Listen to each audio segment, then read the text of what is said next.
segalanya. Pola pikir ini ada yang PPT, ada dia yang PPD. Maksudnya yang PPD itu pola pikir tetap. Ada suara-suara pola pikir tetap seperti kalau saya gagal berarti saya tidak mampu. Sama kayak ini sekarang. Kami di sini mungkin mencoba merubah pola pikir kami yang PPT menjadi PPD. PPD, pola pikir bertumbuh. Dimana awalnya ditunjuk Pak Her, saya juga tidak tahu. Ternyata untuk latihan PM ini, pembelajaran mendalam ini, mungkin saya sama Bu Agus, ini yang paling bagus, bakal banyak tugas kita. Dan saya rasa saya pasti tidak mampu, apalagi di sana kami pada saat pertama Zoom aja saya sudah langsung galau. Bapak Ibu akan diturunkan nanti ke sekolah masing-masing, melakukan pengibasan ke teman-teman guru yang ada di sekolah masing-masing. Itu saya sudah berpikir, apakah saya mampu sementara teman saya mungkin lebih ahli dari kami gitu. Nah tapi lebih banyak yang pintar-pintar dari kami. Tapi dari situ, dari suara pola pikir tetap tadi yang bilang saya apakah mampu itu. Jadi kita mencoba mengubah mindset kita di sini. Dari yang tidak mampu kita coba saya akan usahakan, saya akan jalani sampai mana saya biar agar saya tahu kemampuan saya sampai di mana. Jadi itu namanya pola pikir bertumbuh seperti contoh yang ada di bagian kuliah di layar. Misalnya nih kalau pertama kalau saya gagal berarti saya tidak mampu. Kita sudah men-set diri kita itu tidak akan mampu melakukannya. Nah suara pola pikir bertumbuhnya contohnya misalnya kalau saya gagal berarti saya harus mencoba lagi. Sama kayak gini, kalau saya tidak mampu menjalani ini, tapi kami harus berusaha belajar bagaimana kami bisa mampu menyerap ilmu-ilmu yang dikasih ke kami nanti. Nah, terus misalnya saya akan menolak, saya akan menerima tugas. Ini masih banyak di pola pikir kita ya Bapak Ibu ya. Saya akan menolak saat menerima tugas yang belum pernah saya kerjakan karena saya takut nanti beresiko gagal. Nah, mungkin salah satunya ada sama saya kemarin.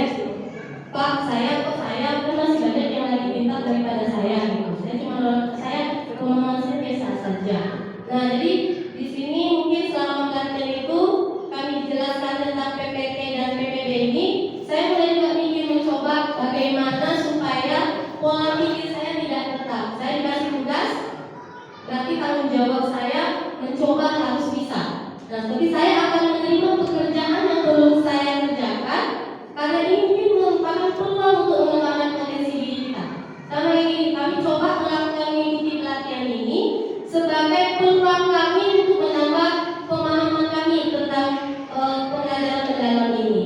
Nah, pembelajaran mendalam ini sebenarnya kan tentang Bapak Ibu dengar itu tentang leader itu sebenarnya bukanlah kurikulum yang diganti ya Bapak Ibu ya.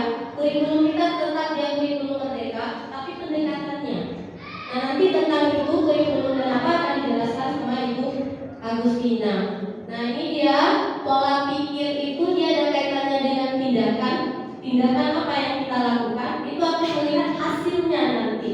Jadi di mana pola pikir itu disebut juga akan menilai tindakan yang dilakukan serta menentukan hasil yang akan diperoleh nantinya. Tapi tadi suara kita saya tidak mampu.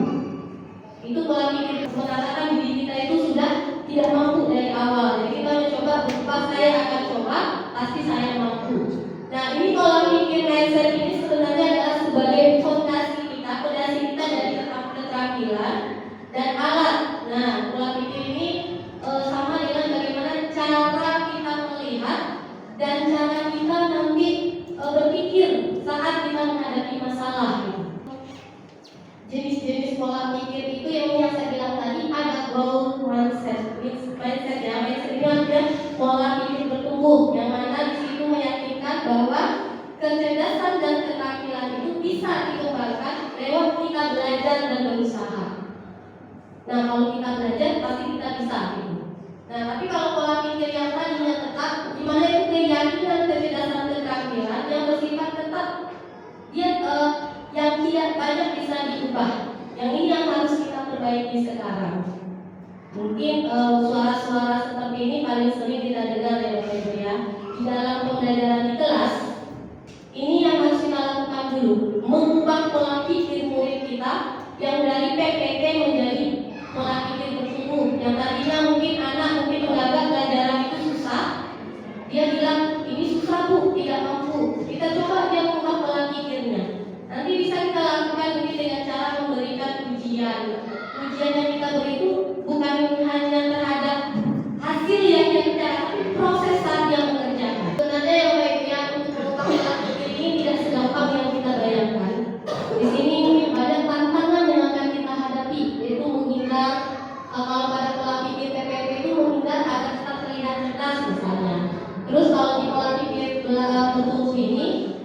diterima sebab menjadi sarana untuk belajar.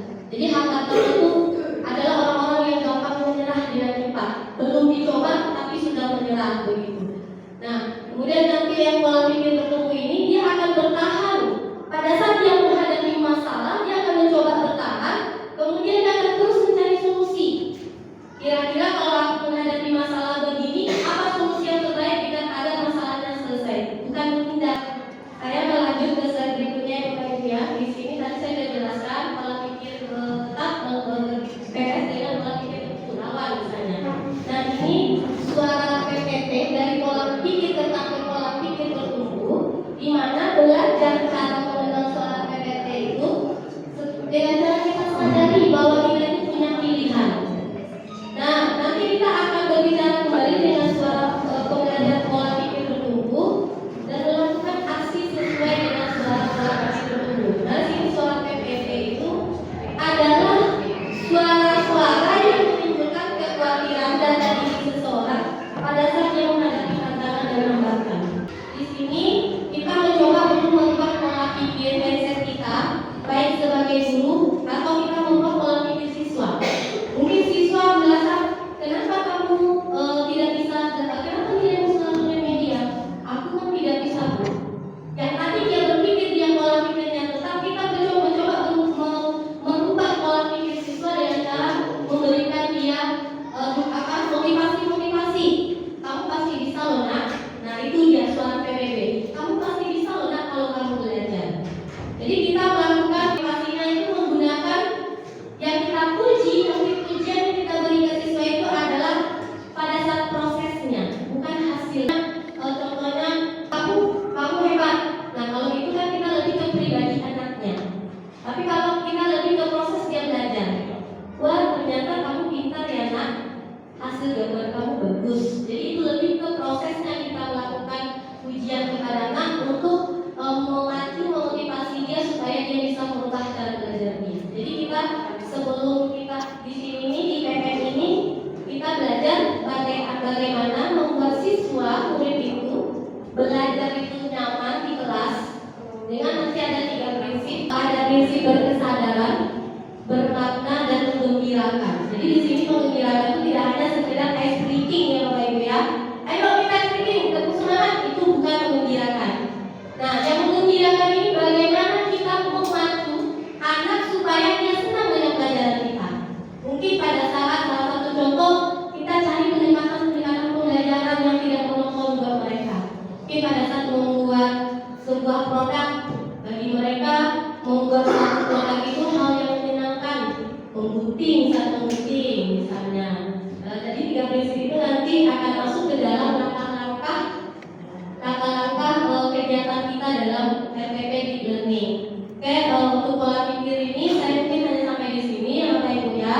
Intinya sebelum apa yang kita lakukan di kelas, kita mencoba dulu merubah pola pikir anak. Pertama kita dulu guru, pola pikir kita dulu. Dari pola pikir tetap yang bilang, ih saya tidak mampu, saya malas. Kita ubah dulu menjadi pola pikir yang bertumbuh. Dari kasih tugas Bu, Ibu lakukan ini, jangan saya lakukan banyak yang lain. Karena saya tidak mampu. Makanya kita coba dulu pola pikir kita bertumbuh. Kita coba, saya pasti bisa, saya akan lakukan. Jika kita ketemu kendala, mungkin kita cari solusi. Kita mencari teman-teman sejawat yang bisa berkolaborasi dengan saya. Ini saja Bapak Ibu, bagus biar mengubah bakti ya. Tetap FFB.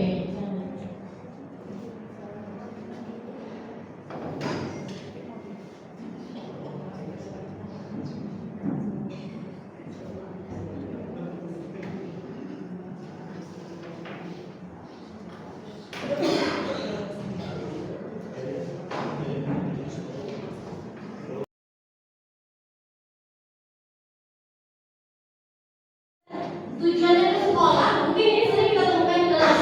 Saya datang ke sekolah hanya sekedar duduk, habis itu pulang. Hari ini jadwal sekolah saya sudah selesai. Bukan hanya itu saja, tapi tujuan kita dalam PN ini adalah memuliakan siswa, di mana nanti mereka merasa nyaman, merasa senang, menggembirakan belajar. Mereka pulang, ada ilmu yang mereka tangkap, ada yang materi pelajaran yang mereka pahami untuk mereka bawa pulang. Jadi dalam pembelajaran mendalam ini kita lebih menekankan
penting, bermakna.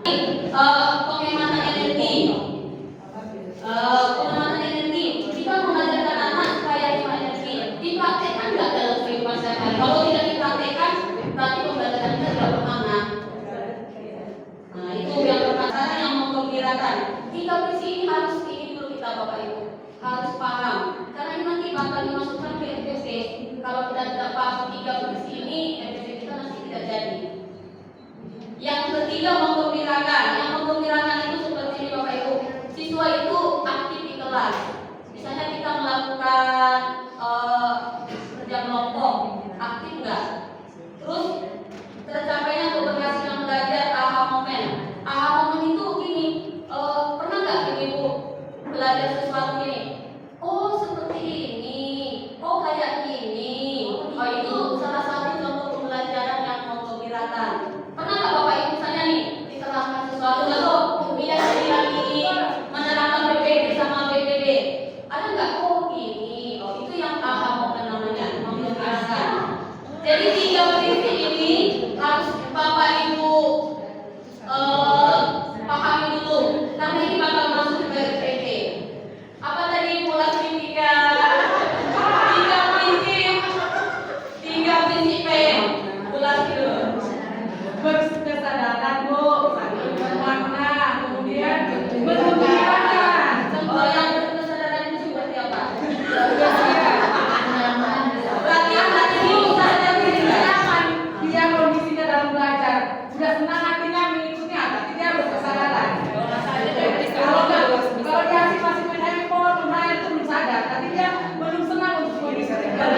Kamu kayak di kelas ini ada yang tidak sadar, ada yang tidak sadar. Ya, berarti 3 wajib itu harus paham ya, karena nanti itu masuk ke SPP. Kalau ibu tidak paham 3 prinsip ini, nanti SPP-nya tidak bisa terjadi. Ini contoh SPP yang kami dapat di pelatihan. Yang ini seperti ini masih sama ya Bu. Yang ini dimensi profil lulusan. Tadi ada 8 dimensi profil lulusan. Tapi di sini ibu misalnya dibuat tentang ini wujud zat dan perubahannya. Apa yang didapat anak di sini profil lulusannya? Tidak semua ya, harus 8. Kan ada 8, boleh 2, boleh 3, boleh 4. Atau semuanya tersebut dalam pembelajaran ibu tuliskan di sini. Oke.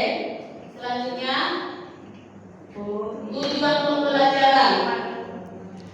Tujuan pembelajaran ini udah FPP kita yang lama ada. Ini kerangka pembelajaran yang membedakan.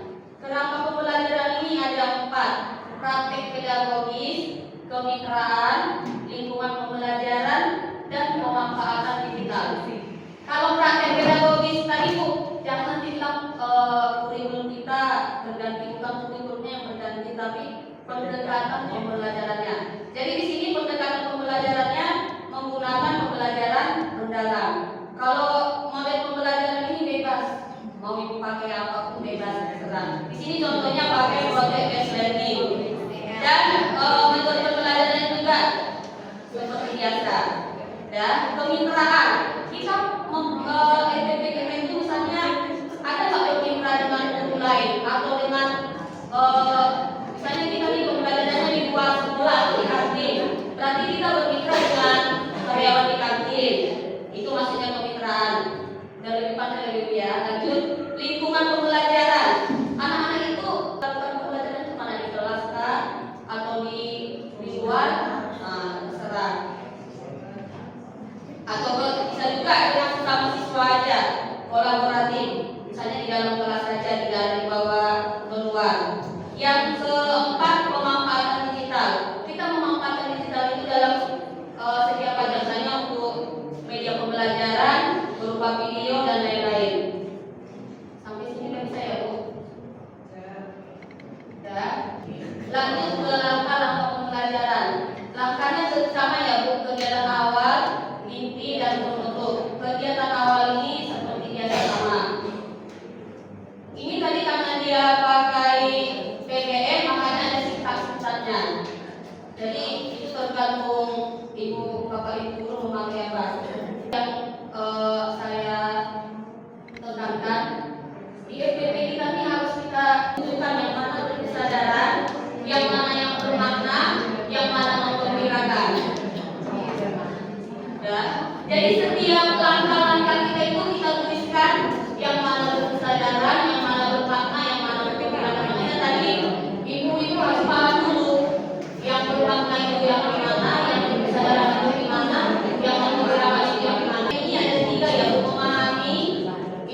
yang saya tambahkan sini ya Bapak Ibu ya.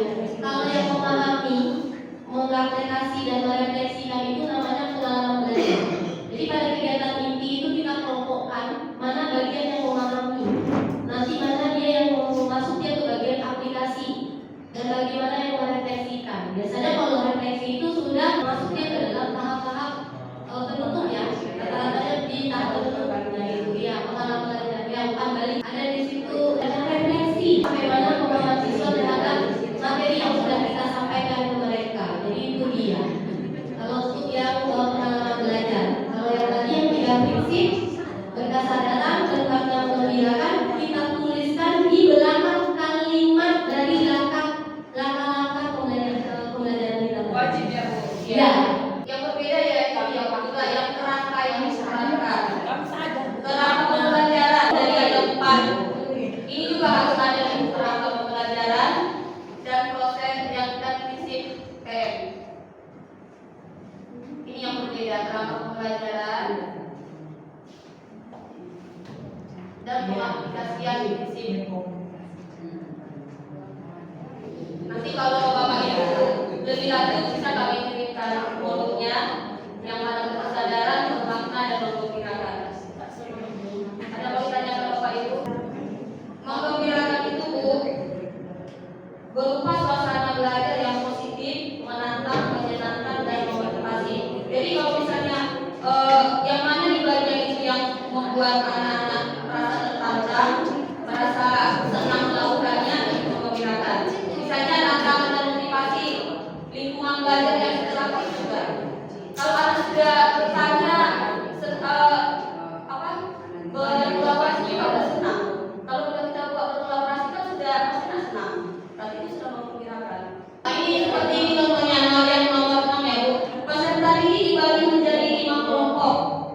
Jadi kalau kita membagi peserta ini dengan kelompok, pasti senang. Gak ada anak-anak yang dibagi kelompok sendiri. Pasti langsung oleh, ya kan? Kita kelompok pasti anak-anak ini tepuk tangan dan semangat. Itu salah satu contoh yang menggembirakan. Ada lagi Bu?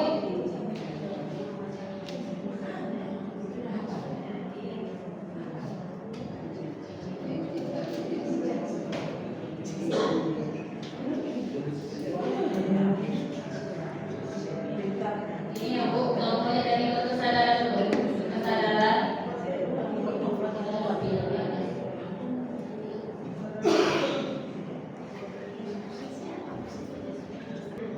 Ya, itu sebenarnya yang sudah kita praktekkan dengan Perumnas.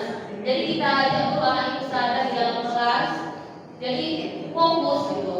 Kalau sudah fokus pasti pembelajarannya sampai ke anak. Tapi kadang anak-anak ini ada yang pikirannya permainan, ada pikirannya yang berubah. Dalam urutan membuat tentang kesadaran, menggembirakan itu apakah Tidak harus berurutan. yang pertama kesadaran? Kesadaran. Kesadaran ini kan konsepnya kan berarti sama dengan kita menetapkan tujuan pembelajaran, begitu kan? Ini ada di sini. Tidak Bu. Dia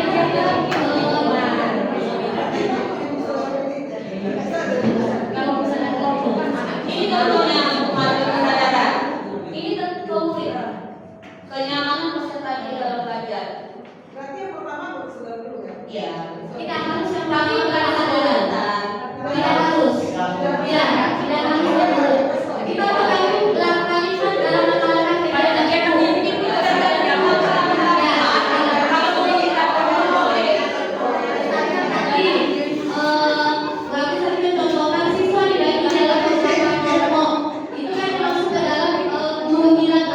Kenapa saya katakan tadi di dalam mereka nanti akan duduk berkelompok di mana mereka akan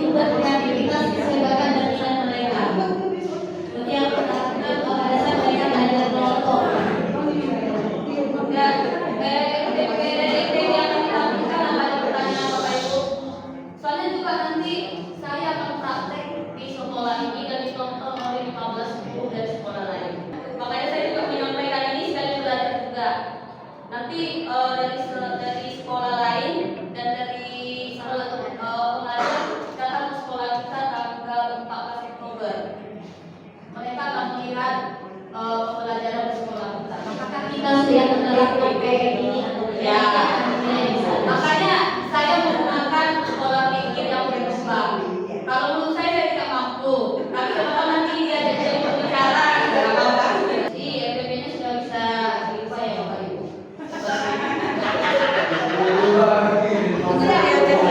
Iya. Itu sudah dipakai karena nanti memang kami sampaikan kepada Bapak Ibu juga harus coba laksanakannya. Tapi nanti ini RPP yang dihasilkan bagus itu dia hanya sebagai gambaran contoh. Nanti akan ada yang akan ditetapkan sama Pak Yaki mana yang apa aja yang pertama urutannya.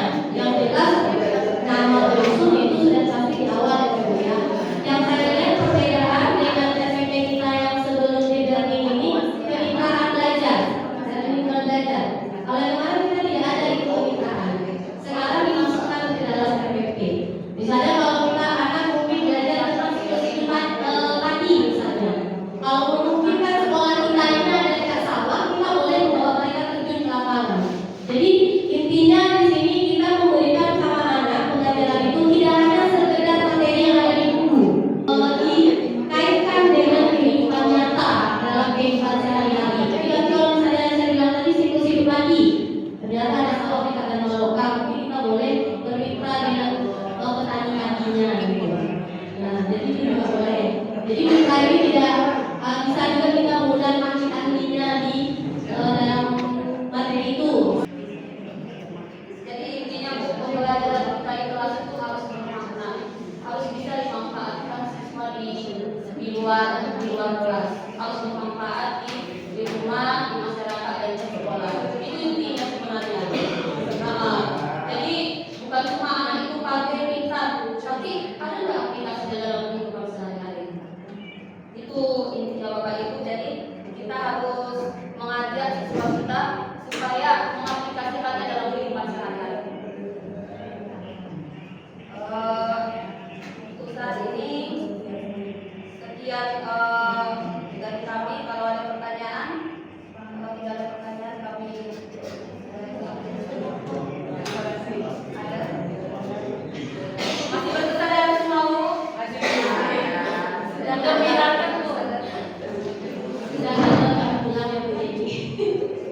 Oke Bapak Ibu ya, PM kami sudah sampai di sini Bapak Ibu ya. Terima kasih atas waktu yang sudah diluangkan untuk mendengarkan penjelasan kami. Mudah-mudahan kita nanti bisa menerapkan ini di kelas kita masing-masing. Bagaimana yang tadi prinsip 3 tadi berkesadaran bermakna mengira itu bisa kita terapkan pada saat kita memberikan pembelajaran ke anak. Dan saya akhiri, selamat siang.